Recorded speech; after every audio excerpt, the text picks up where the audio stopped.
ओम शांति 28 मार्च 2026 प्रातः मुरली बाबा कहउछंती मीठे बच्चे प्रत्येकंकर पाप को शोषि नेबा वाला फास्ट क्लास ब्लटिंग पेपर एकमात्र शिव बाबा ही अटंती। तांकु मने पकाओ जहा द्वारा पाप समाप्त होइजिबो। प्रत्येकंकर पाप को शोषि नेबा वाला फास्ट क्लास ब्लटिंग पेपर एकमात्र शिव बाबा ही अटंती। तांकु मने पकाओ जहा द्वारा पाप समाप्त होइजिबो। प्रश्न आत्मा उपरे लागिथिबा सबुठारु कड़ा दाग कौन? ताकु लिभाइबा पाई केउ परिश्रम करिबाकु हेबो? आत्मा उपरे लागिथिबा सबुठारु कड़ा दाग कौन? ताकु लिभाइबा पाई केउ परिश्रम करिबाकु हेबो? उत्तर आत्मा उपरे देह अभिमानर सबुठारु कड़ा दाग लागि रहिछि, जहा फलरे बारंबार कौनसी ना कौनसी देहधारीर नाम रूपरे फसी जाउछि एवं बाबांकु मने न पकाई देहधारी मानकु मने पकाई चलिछि। जणे अन्य जनकर हृदय को दुख देउछि, तेणु एही दाग को लिभाइबा पाई देही अभिमानी हेबार मेहनत कर। गीत मुखड़ा देखले प्राणी। ओम शांति। सबु सेंटर रो मीठा मीठा पिला माने गीत सुनिले एबे निजको देखि नियो जे केते पुण्य जमा अछि एवं केते पाप कटिछि। सारा दुनिया सहित साधु संत माने मध्य डाकुछंती जे हे पतित पावन, कारण पतितरु पावन एकमात्र बाबा ही करिथांती। बाकी एबे तो समस्तंक भितरे पाप रहिछि। एकथा तो तुमे माने जानिछ जे आत्मारे ही पाप रहिछि एवं पुण्य मध्य आत्मारे रहिछि। आत्मा ही पावन, आत्मा ही पतित हेउछि। एठारे सबु आत्मा माने पतित, कारण आत्मारे पापर दाग लागिछि। तेणु कुहा जाउछि पापात्मा। तेबे पाप समाप्त हेबो किपरि? जदि कोनोसी जिनिस उपरे काली बा तेल ढाली होई जाए, तेबे ता उपरे ब्लटिंग पेपर रखी देइथांती, जे कि से सबुको शोषि नेइ थाए। सही परि वर्तमान तो सबु मनुष्य केवल जन को ही स्मरण करुछंती, कारण सीए ही ब्लटिंग पेपर अटंती, पतित पावन अटंती। सही जनक व्यतीत अन्य केही ब्लटिंग पेपर होई परिबे नाही। सेमाने तो जन्म जन्म गंगा स्नान आदि करी करी आहुरी पतित होई जाइछंती। पतित मानकु पावन करुथिबा एकमात्र शिव बाबा ही ब्लटिंग पेपर अटंती। रूपरे छोटरु छोट बिंदु अटंती, किंतु सीए समस्तंकर पाप नष्ट करिथांती। केउ उपाय रे? केवल एतिकी कहुछंती, मोते अर्थात ब्लटिंग पेपर को स्मरण कर। मु तो चैतन्य अटे ना, तुमको आउ कोनोसी कष्ट देउ नाही। तुमे आत्मा मध्य बिंदु, बाबा मध्य बिंदु। कहुछंती केवल मोते मने पकाओ, तेबे तुमर सबु पाप समाप्त होइजिबो। एबे प्रत्येक निज निज हृदय को पचार जे जोग द्वारा आमर केते पाप नष्ट होइछि, मु केते पाप करिछि, बाकी केते पाप रहिछि। एकथा जणा पड़िबो किपरि? अन्य मानकु मध्य एही रास्ता देखाई चाल जे एकमात्र ब्लटिंग पेपर को स्मरण कर।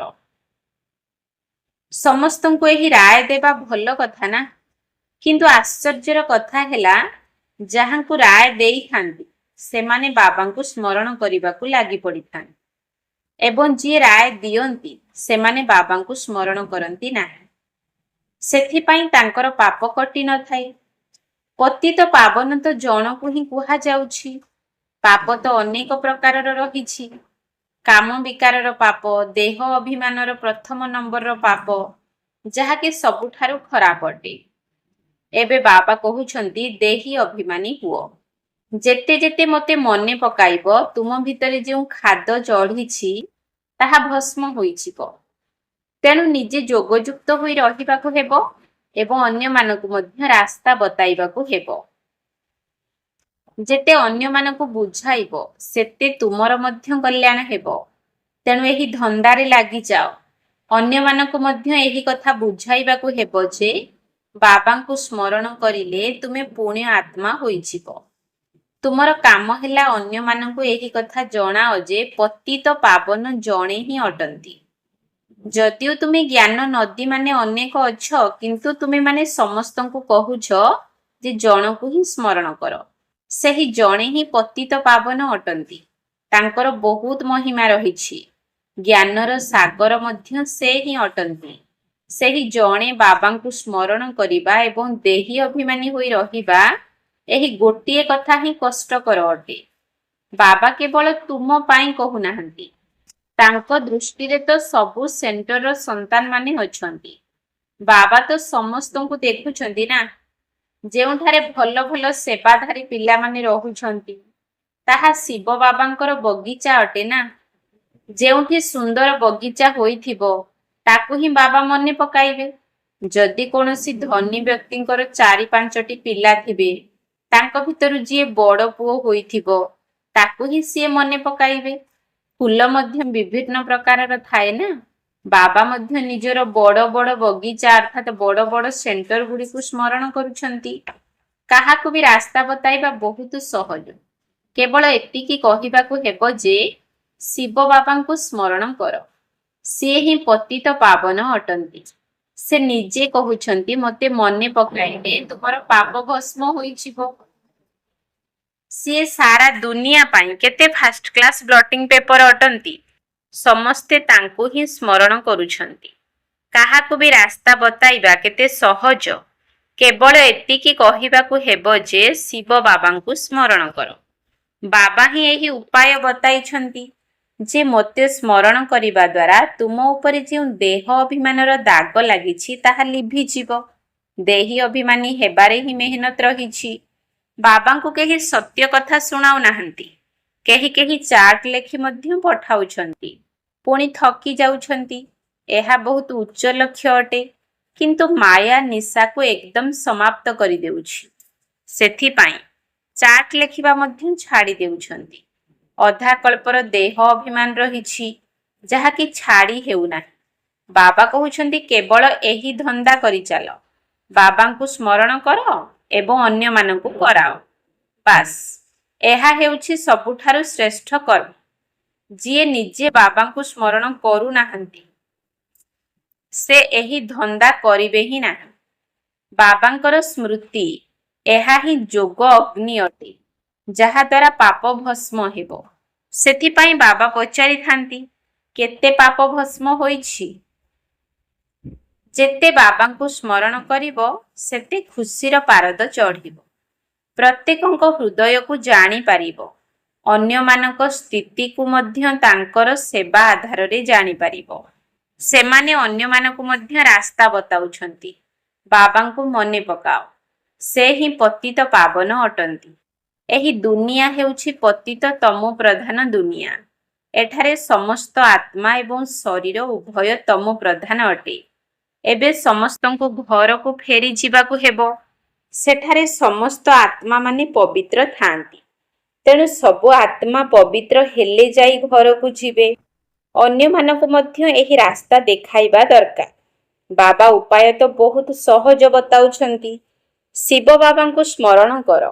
ଏହି ବ୍ଲଟିଂ ପେପର ରଖ। ତେବେ ସମସ୍ତ ପାପ ଶୋଷି ହୋଇଯିବ। ତୁମର ବିକର୍ମ ବିନାଶ ହୋଇଯିବ। ମୂଳ କଥା ହେଲା ପବିତ୍ର ହେବା। ମନୁଷ୍ୟ ପତିତ ହୋଇଯାଇଛନ୍ତି, ତେଣୁ ଡାକୁଛନ୍ତି, ହେ ପତିତ ପାବନ ଆସ। ଏଠାକୁ ଆସି ସମସ୍ତଙ୍କୁ ପବିତ୍ର କରି ସାଥିରେ ଘରକୁ ନେଇଯାଅ।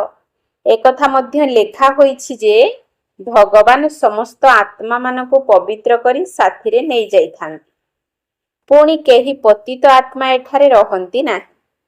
ଏକଥା ମଧ୍ୟ ବୁଝାଉଛନ୍ତି ଯେ ପ୍ରଥମେ ପ୍ରଥମେ ସ୍ୱର୍ଗବାସୀ ହିଁ ଏଠାକୁ ଆସିବେ। ବାବା ଯେଉଁ ଔଷଧ ଦେଉଛନ୍ତି, ଏହା ସମସ୍ତଙ୍କ ନିମନ୍ତେ ଉଦ୍ଦିଷ୍ଟ।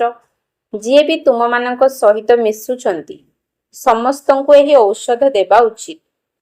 ତୁମେମାନେ ପିତାଙ୍କ ପାଖକୁ ଯିବାକୁ ଚାହୁଁଛ, କିନ୍ତୁ ତୁମର ଆତ୍ମା ପତିତ ଅଛି। ସେଥିପାଇଁ ଯାଇପାରିବ ନାହିଁ।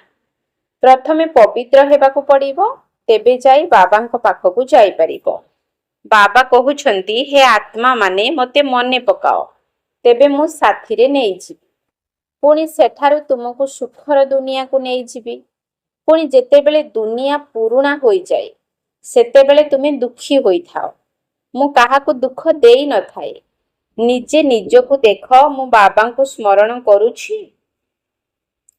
ଯେତେ ସ୍ମରଣ କରିବ ସେତେ ଖୁସିର ପାରଦ ଚଢ଼ିବ। ଏହା କେତେ ସହଜ ଔଷଧ। ଅନ୍ୟ କୌଣସି ସାଧୁ ସନ୍ଥ ଆଦି ଏହି ଔଷଧକୁ ଜାଣି ନାହାନ୍ତି କିମ୍ବା ଏକଥା କେଉଁଠାରେ ବି ଲେଖା ଯାଇନାହିଁ। ଏହା ବିଲକୁଲ ନୂଆ କଥା। ପାପର ଖାତା କେବେ ଶରୀରରେ ଲାଗି ନଥାଏ। ଆତ୍ମା ବହୁତ ସୂକ୍ଷ୍ମ ବିନ୍ଦୁ ସଦୃଶ ଅଟେ, ଯେଉଁଥିରେ 84 ଜନ୍ମର ସାରା ପାଠ ଭରି ହୋଇ ରହିଛି। ଆତ୍ମା ପତିତ ହେଲେ ଜୀବ ଅର୍ଥାତ୍ ଶରୀର ଉପରେ ମଧ୍ୟ ତାର ପ୍ରଭାବ ପଡ଼ିଥାଏ। ଆତ୍ମା ପବିତ୍ର ହୋଇଗଲେ ପୁଣି ଶରୀର ମଧ୍ୟ ପବିତ୍ର ମିଳିଥାଏ। ଦୁଃଖୀ ଅଥବା ସୁଖୀ ଆତ୍ମା ହିଁ ହୋଇଥାଏ। ଶରୀରକୁ ଚୋଟ ଲାଗିଲେ ଆତ୍ମାକୁ ଦୁଃଖ ଅନୁଭବ ହୋଇଥାଏ। ଏଭଳି ମଧ୍ୟ କୁହାଯାଏ ଯେ ଇଏ ଦୁଃଖୀ ଆତ୍ମା, ଇଏ ସୁଖୀ ଆତ୍ମା। ଏତେ ଛୋଟ ଆତ୍ମା କେତେ ପାଠ କରୁଛି। ଏହା କେତେ ଆଶ୍ଚର୍ଯ୍ୟର କଥା ନା। ବାବା ହେଲେ ସୁଖଦାତା, ସେଥିପାଇଁ ତାଙ୍କୁ ସମସ୍ତେ ମନେ ପକାଉଛନ୍ତି। ଦୁଃଖଦାତା ତ ରାବଣ ଅଟେ। ସବୁଠାରୁ ପ୍ରଥମେ ଆସେ ଦେହ ଅଭିମାନ। ଏବେ ବାବା ବୁଝାଉଛନ୍ତି ତୁମକୁ ଆତ୍ମ ଅଭିମାନୀ ହେବାକୁ ପଡ଼ିବ। ଏଥିରେ ବହୁତ ମେହନତ କରିବାକୁ ହେବ। ବାବା ଜାଣିଛନ୍ତି ସଚ୍ଚା ହୃଦୟରେ ଯେଉଁଭଳି ବାବାଙ୍କୁ ସ୍ମରଣ କରିବା ଦରକାର, ସେହିଭଳି ବଡ଼ ମୁସ୍କିଲରେ କେହି କେହି ସ୍ମରଣ କରୁଛନ୍ତି। ଏଠାରେ ଅର୍ଥାତ୍ ମଧୁବନରେ ରହି ମଧ୍ୟ ବହୁତ ଅଛନ୍ତି ଯେଉଁମାନେ ଭୁଲି ଯାଉଛନ୍ତି। ଯଦି ଦେହୀ ଅଭିମାନୀ ହୋଇଯାଆନ୍ତେ ତେବେ କୌଣସି ପାପକର୍ମ କରନ୍ତେ ନାହିଁ। ବାବାଙ୍କର ଆଜ୍ଞା ହେଲା ଖରାପ କଥା ଶୁଣ। ଏହି କଥା ସବୁ ମାଙ୍କଡ଼ମାନଙ୍କ ପାଇଁ ନୁହେଁ, ଏହା ତ ମନୁଷ୍ୟମାନଙ୍କ ପାଇଁ ଅଟେ। ମନୁଷ୍ୟ ବର୍ତ୍ତମାନ ମାଙ୍କଡ଼ ସଦୃଶ ହୋଇଯାଇଛି, ତେଣୁ ମାଙ୍କଡ଼ର ଚିତ୍ର କରିଛନ୍ତି। ବହୁତ ଅଛନ୍ତି ଯେଉଁମାନେ ସାରା ଦିନ ପରଚିନ୍ତନରେ ବ୍ୟସ୍ତ ରହୁଛନ୍ତି, ତେଣୁ ବାବାଙ୍କୁ ଶିକ୍ଷା ଦେବାକୁ ପଡ଼ୁଛି। ସବୁ ସେଣ୍ଟରରେ କେହି ନା କେହି ଏହିଭଳି ରହିଛନ୍ତି, ଯେଉଁମାନେ ଅନ୍ୟମାନଙ୍କୁ ଦୁଃଖ ଦେଇ ଚାଲିଛନ୍ତି। କେହି କେହି ଭଲ ପିଲା ମଧ୍ୟ ଅଛନ୍ତି, ଯିଏକି ବାବାଙ୍କର ସ୍ମୃତିରେ ରହୁଛନ୍ତି। ଭାବୁଛନ୍ତି ବାସ୍ତବରେ ମନ, ବଚନ, କର୍ମରେ କାହାକୁ ଦୁଃଖ ଦେବା ଉଚିତ ନୁହେଁ। ଯଦି ବଚନରେ ମଧ୍ୟ କାହାକୁ ଦୁଃଖ ଦେବ ତେବେ ଦୁଃଖୀ ହୋଇ ମରିବ। ବାବା କହୁଛନ୍ତି, ପିଲାମାନେ ତୁମେ ସମସ୍ତଙ୍କୁ ସୁଖ ଦିଅ, ସମସ୍ତଙ୍କୁ କୁହ ଦେହୀ ଅଭିମାନୀ ହୁଅ ଏବଂ ବାବାଙ୍କୁ ମନେ ପକାଅ। ଏଠାରେ କୌଣସି ଟଙ୍କା ପଇସାର ନେଣ ଦେଣ କଥା ନାହିଁ। କେବଳ ପ୍ରିୟ ବାବାଙ୍କୁ ମନେ ପକାଅ, ତେବେ ତୁମର ବିକର୍ମ ଭସ୍ମ ହୋଇଯିବ ଏବଂ ତୁମେ ବିଶ୍ୱର ମାଲିକ ହୋଇଯିବ। ଭଗବାନ ବାଚ ମନ୍ମନା ଭବ। ଏକମାତ୍ର ବାବାଙ୍କୁ ଏବଂ ତାଙ୍କର ସମ୍ପତ୍ତିକୁ ମନେ ପକାଅ। ପରସ୍ପର ଭିତରେ ଆଉ କୌଣସି କଥାବାର୍ତ୍ତା ହୁଅ ନାହିଁ। କେବଳ ବାବାଙ୍କୁ ସ୍ମରଣ କର, ଅନ୍ୟର କଲ୍ୟାଣ କର। ତୁମର ଅବସ୍ଥା ଏଭଳି ମିଠା ହେବା ଦରକାର ଯାହାକି କେହି ବି ଆସି ଦେଖିଲେ କହିବେ ଯେ ବାବାଙ୍କର ପିଲାମାନେ ତ ବ୍ଲଟିଂ ପେପର ଅଟନ୍ତି। କିନ୍ତୁ ଏବେ ସେପରି ଅବସ୍ଥା ହୋଇନାହିଁ। ବାବାଙ୍କୁ କେହି ଯଦି ପଚାରିବେ ତେବେ ବାବା କହିବେ ବ୍ଲଟିଂ ପେପର କ'ଣ, ଏବେ କାଗଜ ବି ହୋଇନାହିଁ। ବାବା ସବୁ ସେଣ୍ଟରର ପିଲାମାନଙ୍କୁ ବୁଝାଉଛନ୍ତି। ବମ୍ବେ, କଲିକତା, ଦିଲ୍ଲୀ ସବୁ ଜାଗାରେ ପିଲାମାନେ ତ ଅଛନ୍ତି ନା। ରିପୋର୍ଟ ମଧ୍ୟ ଆସୁଛି ବାବା ଅମୁକ ବହୁତ ହଇରାଣ କରୁଛି। ତେବେ ପୁଣ୍ୟାତ୍ମା କରିବା ପରିବର୍ତ୍ତେ ଆହୁରି ପାପାତ୍ମା କରିଦେଉଛନ୍ତି। ବାବାଙ୍କୁ କେହି ପଚାରିଲେ ବାବା ତୁରନ୍ତ କହିଦେଇପାରିବେ, ଶିବ ବାବା ତ ସବୁ କିଛି ଜାଣିଛନ୍ତି, ତାଙ୍କ ପାଖରେ ସାରା ହିସାବ କିତାବ ରହିଛି। ଏହି ବାବା ମଧ୍ୟ କହିପାରିବେ।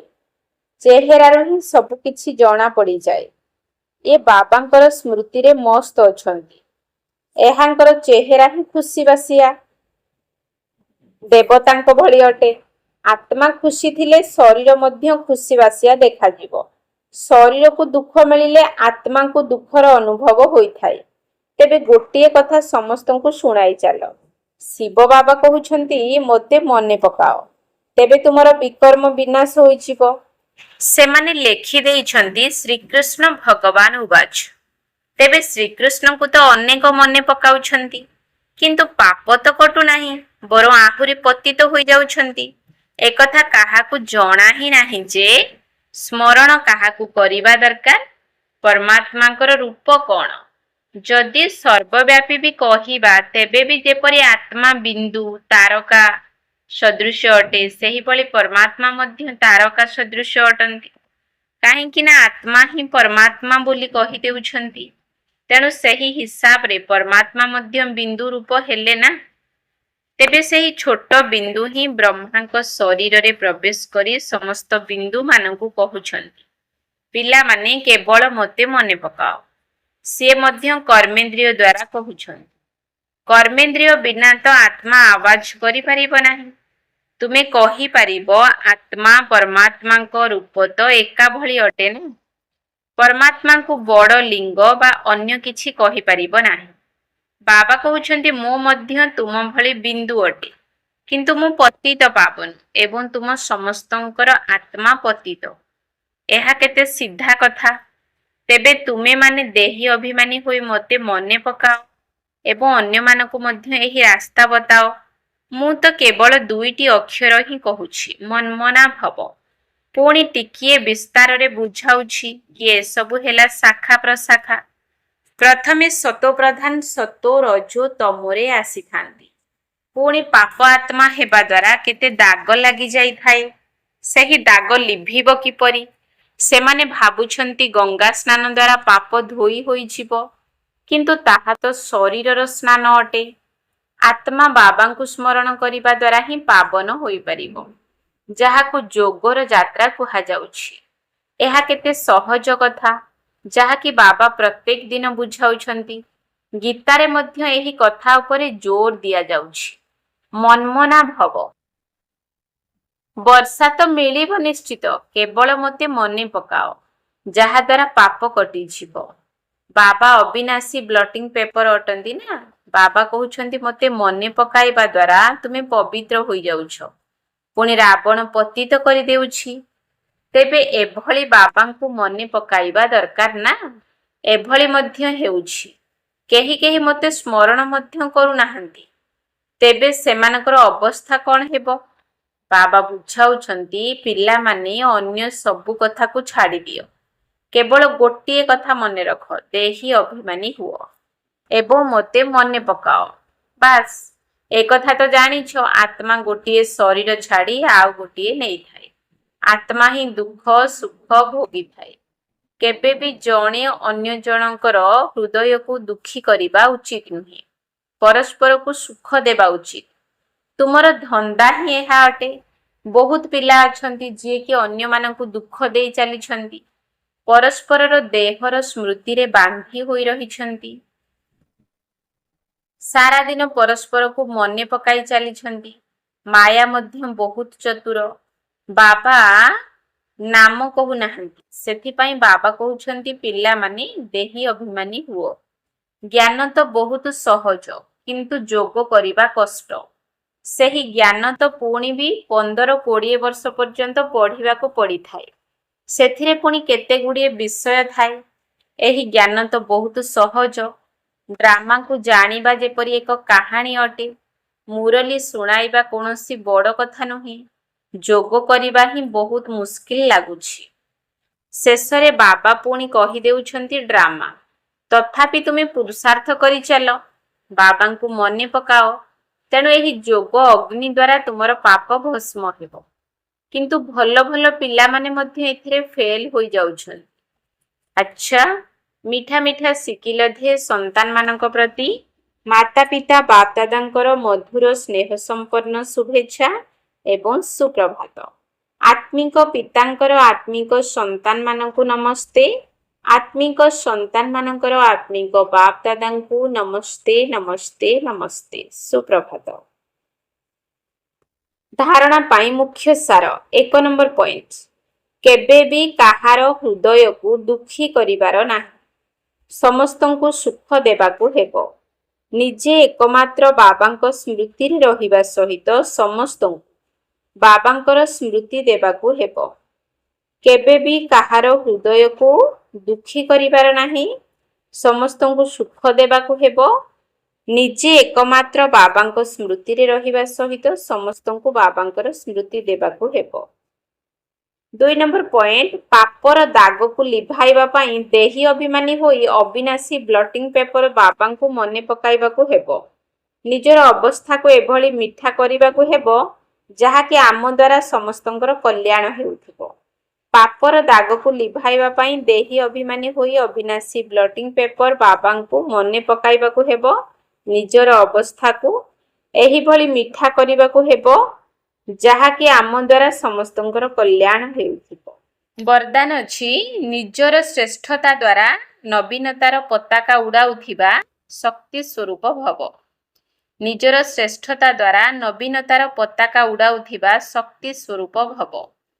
ଏବେ ସମୟ ଅନୁସାରେ ଏବଂ ସମୀପତା ଅନୁସାରେ ନିଜର ଶକ୍ତି ରୂପର ପ୍ରଭାବ ଯଦି ଅନ୍ୟମାନଙ୍କ ଉପରେ ପକାଇ ପାରିବ, ତେବେ ଯାଇ ଅନ୍ତିମ ପ୍ରତ୍ୟକ୍ଷତାକୁ ସମୀପକୁ ଅର୍ଥାତ୍ ନିକଟକୁ ଆଣିପାରିବ।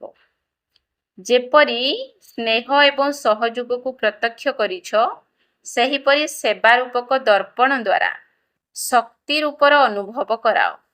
ଯେତେବେଳେ ନିଜର ଶ୍ରେଷ୍ଠତା ଦ୍ୱାରା ଶକ୍ତି ରୂପର ନବୀନତାର ପତାକା ଉଡ଼ାଇବ, ସେତେବେଳେ ଯାଇ ପ୍ରତ୍ୟକ୍ଷତା ହେବ। ତେଣୁ ନିଜର ସ୍ୱରୂପ ଦ୍ୱାରା ସର୍ବଶକ୍ତିବାନ ବାବାଙ୍କର ସାକ୍ଷାତକାର କରାଅ। ସ୍ଲୋଗାନ, ସଂକଳ୍ପ ଦ୍ୱାରା ଶକ୍ତି ଏବଂ କର୍ମ ଦ୍ୱାରା ଗୁଣର ଦାନ ଦେବା ହିଁ ମହାଦାନ ଅଟେ। ସଂକଳ୍ପ ଦ୍ୱାରା ଶକ୍ତି ଏବଂ କର୍ମ ଦ୍ୱାରା ଗୁଣର ଦାନ ଦେବା ହିଁ ମହାଦାନ ଅଟେ। ଅବ୍ୟକ୍ତ ଇଶାରା, ନିଶ୍ଚୟର ମୂଳଦୁଆକୁ ମଜବୁତ କରି ସର୍ବଦା ନିର୍ଭୟ ଏବଂ ନିଶ୍ଚିନ୍ତ ରୁହ।